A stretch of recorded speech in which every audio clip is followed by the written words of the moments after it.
próximo diz assim, ó, no exercício anterior, se o aquecimento de 200 kelvin a 500 kelvin fosse isocórico, qual seria a quantidade de calor recebida pelo gás? Considere R igual a 2 calorias por mol Kelvin. Então, no processo isocórico, o que acontece? O trabalho é zero, ok? Por que o trabalho é zero? O trabalho é zero porque não tem variação de volume, então o gás nem expande, nem é comprimido, então o trabalho é zero. Quando o trabalho é zero, ΔU é igual a Q, ok? Então, como a variação da energia interna só depende da temperatura inicial e final, e nesse exercício a temperatura tem a mesma variação, então a energia interna vai ter a mesma variação também, então a quantidade de calor vai ser igual à variação da energia interna, então a quantidade de calor vai ser igual a 1,13 vezes 10 a 4. A próxima questão diz assim, numa transformação a volume constante, um gás recebe 500 joules de calor do ambiente. Qual é o trabalho realizado e a variação da energia interna do gás? Então vamos lá. O trabalho é zero. O trabalho é zero porque ele não sofreu variação no volume, ok? Então, se o trabalho é zero, o calor é igual à variação da energia interna.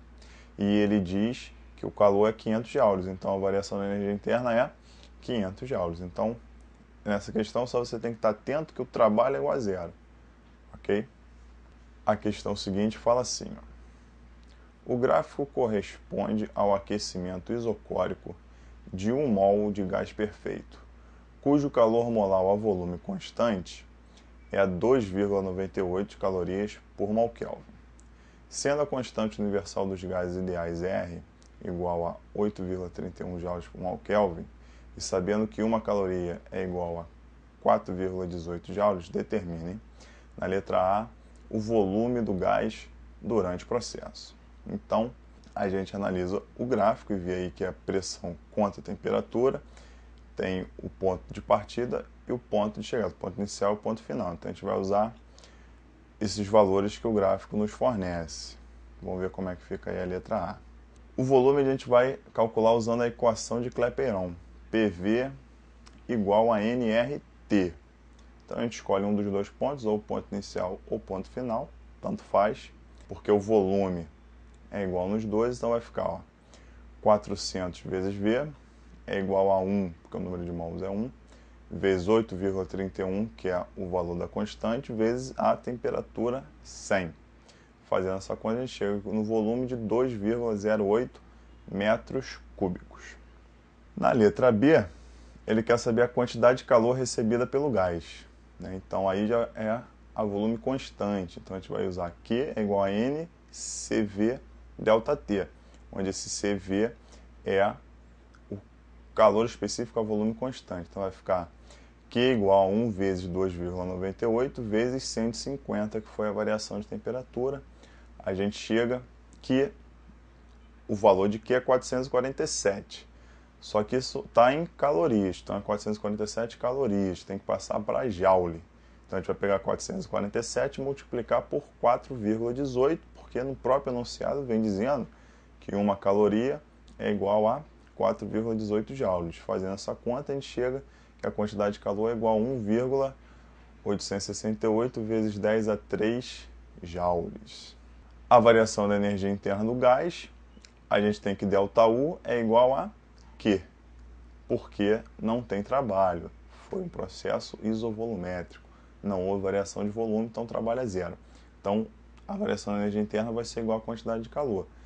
Vai ser 1,9 vezes 10 a 3. Repara que a gente aproximou aquele 1,868, a gente aproximou para 1,9 sem problema nenhum. Então, essa aí é a resposta do item C. A próxima questão fala assim, ó. Durante o processo termodinâmico, ABC indicado no gráfico, certa massa de gás ideal recebe do meio externo 8 vezes 10 a 4 joules de calor. Determine, na letra A, o trabalho realizado na etapa AB do processo. Então, na etapa AB, a gente vai pegar do gráfico, né? O gráfico está aí, a gente vai analisar do ponto A para o ponto B. Repara que do ponto A para o ponto B não há variação de volume, ok? Só tem variação de volume do ponto B para o ponto C.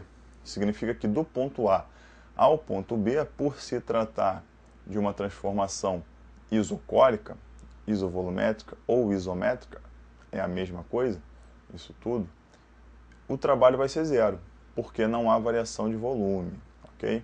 Então vamos lá, a letra A, que é justamente o que ele quer saber. O trabalho é zero porque é uma transformação isovolumétrica, não há variação no volume. Na letra B, ele quer saber o trabalho realizado na etapa BC, do ponto B ao ponto C. Pelo gráfico, a gente nota que é uma transformação isobárica, pressão constante. Então, o trabalho vai ser a pressão vezes a variação de volume.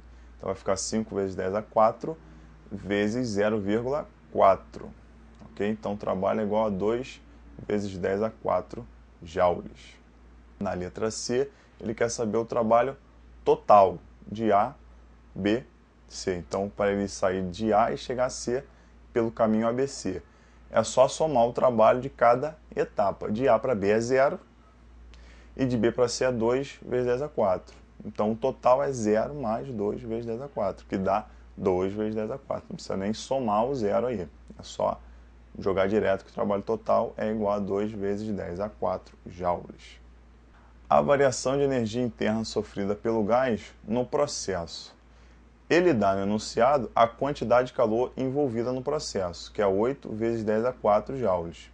E o trabalho a gente acabou de descobrir. E a gente lembra que a variação da energia interna, ΔU, é igual a Q menos W. Calor menos trabalho. Então, ΔU vai ser 8 vezes 10 a 4 menos 2 vezes 10 a 4. Então, 8 menos 2, 6. Então, a resposta é 6 vezes 10 a 4 joules.